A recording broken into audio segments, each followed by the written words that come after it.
तुमने जतिन से कहा था कि राधा पर खून का असर क्यों नहीं हुआ, राधा ने क्यों नहीं दो पति चुन लिए।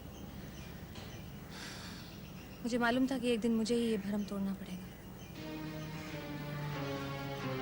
मेरे तो बहुत से भरम टूटे हैं राधा, लेकिन ये मुझे तो अपने कानों पे अब भी विश्वास नहीं हो रहा। तुमने तो उसे देखा भी है। मैं ऐसा सोच भी नहीं सकती राधा।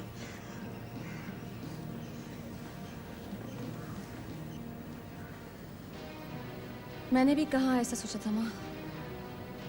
मैं तो ऐसे लोगों को चरित्रहीन समझती थी, उन्हें अपने घर में आने की इजाजत नहीं देती मैं। लेकिन मैं अपने आप को काबू में नहीं रख सकी।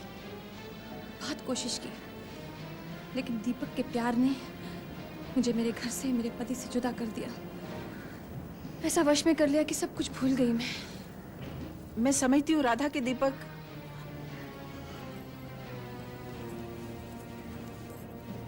राधा, इसमें कोई शक नहीं कि दीपक एक खूबसूरत नौजवान है। वो तुम्हें प्यार भी करता है, लेकिन एक औरत का फर्ज होता है कि वो अपने जज्बात को काबू में रखे, अपने घर को अपना स्वर्ग समझे। मैं जानती हूँ माँ कि तुम गलत नहीं कह रही हो। अगर ये सही है बेटे तो मेरी बात मान लो, अभी भी कुछ नहीं बिगड़ा। बजाज साहब तुम्हें अब भी बहुत प्यार करते हैं। उन्हें दीपक के बारे में मालूम है? हाँ माँ, मैंने खुद ही बताया था उन्हें। फिर भी ये उनकी शराफत है राधा कि उन्होंने मुझसे कुछ भी नहीं कहा।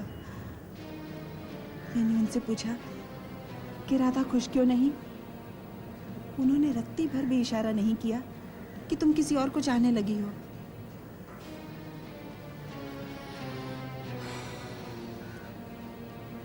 कौन मर्द अपने मुंह से कहेगा माँ कि उसकी बीवी उससे खुश नहीं।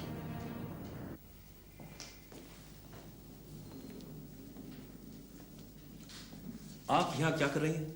ओह, मैं अपने भाई से मिलने आई थी। अपने भाई से तो आप सुबह भी मिली थी और शाम को भी मिलोगी, फिर यहाँ आने की क्या जरूरत थी? मुझे आपसे एक जरूरी काम था। तुम लड़कियों को कोई जरूरी काम नहीं होता, जो दिमाग में आता है वही कर जाती हो। वक्त नहीं देखती, दूसरों की कन्वीनियंस नहीं देखती। ये आप किस लड़की के बारे में बात कर रहे हैं? आप किस लड़की के बारे में बात करने आई हैं? शगुफ्ता के बारे में, या कोई नई लड़की देखी है मेरे लिए? भैया, मैं शगुफ्ता के घर गई थी, उसे अब भी आपका इंतजार है। वो इतनी बेवकूफ नहीं है मधु, वो अच्छी तरह जानती है ये रिश्ते अगर टूट जाते हैं तो दोबारा जुड़ते नहीं। पर भैया, वो इस रिश्ते को टूटा हुआ नहीं समझती। आपको याद होगा, आप पर किसी ने गोली चलाई थी और आप उसी के घर में रह रहे थे। हाँ, तब वो जानबूझकर आपके सामने नहीं आती थी। ओह, ताकि कहीं फिर से वो अपनी मोहब्बत का इजहार करने की गलती ना कर बैठे, या फिर कहीं मैं फिर से उससे मुंह ना फेर लूं। भैया, यू आर सो क्रूएल। मधु, शगुफ्ता के साथ मेरी शादी का ख्याल अपने मन से हमेशा के लिए निकाल दो। भैया, मम्मी ने आपके लिए एक और लड़की देख रखी है। क्या आप लोग मुझे इस बात की इजाजत देंगे कि मैं अपनी पसंद की लड़की के साथ शादी कर लूं? पर आपकी कोई पसंद हो तब ना। मेरे पसंद की एक लड़की है मधु, और बहुत जल्दी मैं उससे शादी भी करने वाला हूं। तो फिर आपने उस लड़की को अब तक छुपा कर क्यों रखा है? बस कुछ ही दिनों की बात है, मुझसे ब्याह के अपने घर ले आऊंगा। Go now.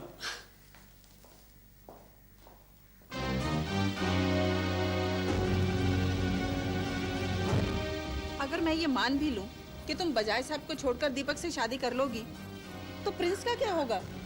प्रिंस मेरे साथ जाएगा। इसका फैसला भी तो अदालत करेगी। इसका फैसला प्रिंस खुद करेगा। वो मिस्टर बजाज को छोड़कर तुम्हारे साथ जाने के लिए राजी हो जाएगा? तुम्हें इसका विश्वास कैसे है?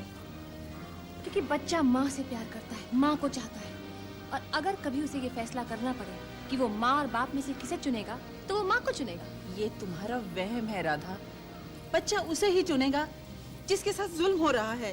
तो तुम भी यही समझती हो माँ कि अगर मैं अपनी जिंदगी अपने तरीके से गुजारना चाहती हूँ तो मैं मिस्टर बजाज पे जुल्म कर रही हूँ। क्या तुम्हारी जिंदगी सिर्फ तुम्हारी है? वही तो करने जा रही हूँ माँ। मत करो बेटी, ऐसा सोचो भी मत। दीपक में चाहे लाख गुण हो, फिर भी वो मिस्टर बजाज जैसा पति नहीं बन सकता। ये तो मैं भी अपने मन में जानती हूँ माँ कि मिस्टर बजाज में जो सब गुण है वो दीपक में नहीं है, लेकिन जो सुख, जो शांति मुझे दीपक के साथ मिलती है वो और कहीं नहीं मिलती माँ। शरीर का सुख ही तो दुनिया में सब कुछ नहीं होता। तुम भी दूसरों की तरह हो माँ, सिर्फ वही सुनती हो और उसका मतलब वही निकालती हो जो तुम चाहती हो। मैंने सुख शांति की बात की थी। मैं भगवान से प्रार्थना करूंगी कि तुम्हें और बजाय सब दोनों को शांति दे।